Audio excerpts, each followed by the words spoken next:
કરુણાકરમ ભવભયહરમ જાડાંધકાર વિભંજનમ સુખદ પરમ દાયક વરમ દુઃખદ મહાદલ ગંજની વ્યસનમ ક્ષયમ અંબાંગયમ ગીદમ સકલ મનરંજનમ શ્રુતિ સ્વયં શરણમ ગ્રહમ સોનલ ત્વયં પદવંદનમ સોનલ ત્વયં પદવંદનમ.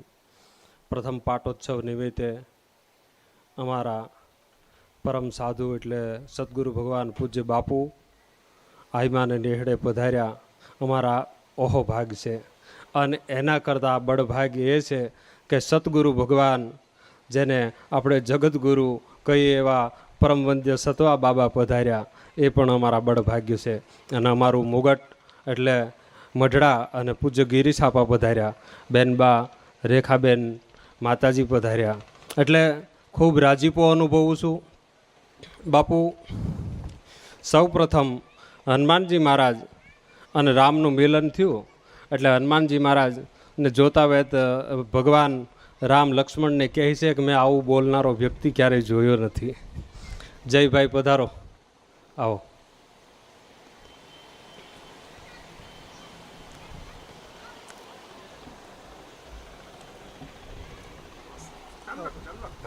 આવો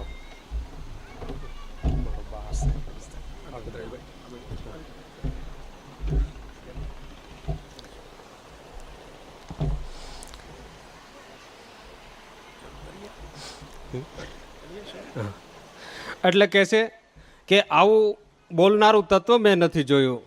હનુમાનજી મહારાજ કહે છે એ જગ કારણ તારન ભાવઘી કે કોઈ ભાંજાણ ધારણી બાર કી તુમ ગખિલ ભવનપતિ એ તુને લીન હું મનોજ ગવતાર એ સુની બોલે ये रघुवंशनाथ गुमारा अनविधि कर लिखा કોઈલે ગણગારા. હે ભાઈ, એવું નથી. વિધિના વિધાનની થપાટની માલકોર આવી અને આ દંડકારણ્યની માલકોર ફરીએ છીએ ત્યારે કાગ બાપુ એમ કહે છે કે ગકલ ઊંઘી જાય આમાં ઘવના ડાપણ ડસ ક્યાં ખાય ભાઈ જવો ગકલ ઊંઘી જાય. લીમડો પેલો કે પેલી લીંબોળી ઈ વાણીથી કેમ કહેવાય. તમામ જીવના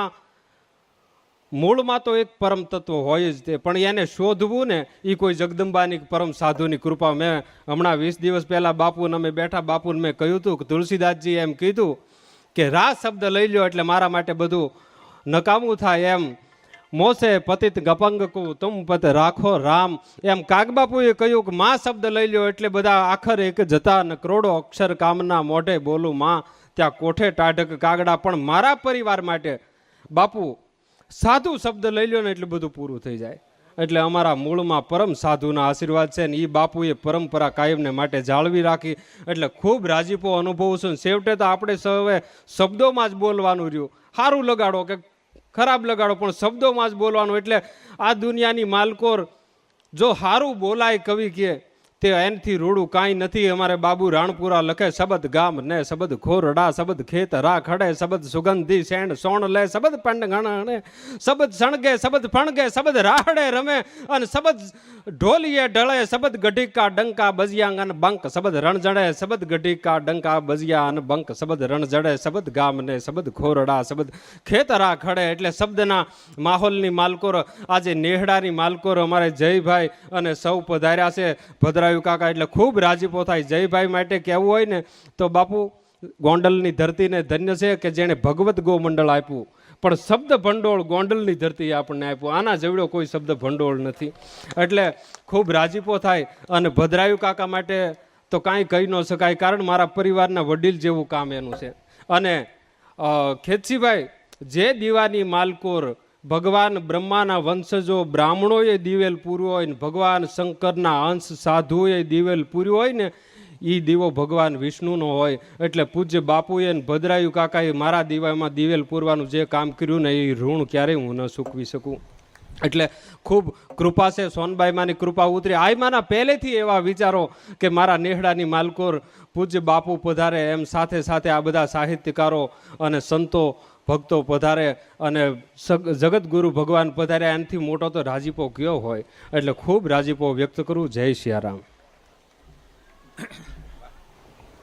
જય માતાજી, જય સિયારામ.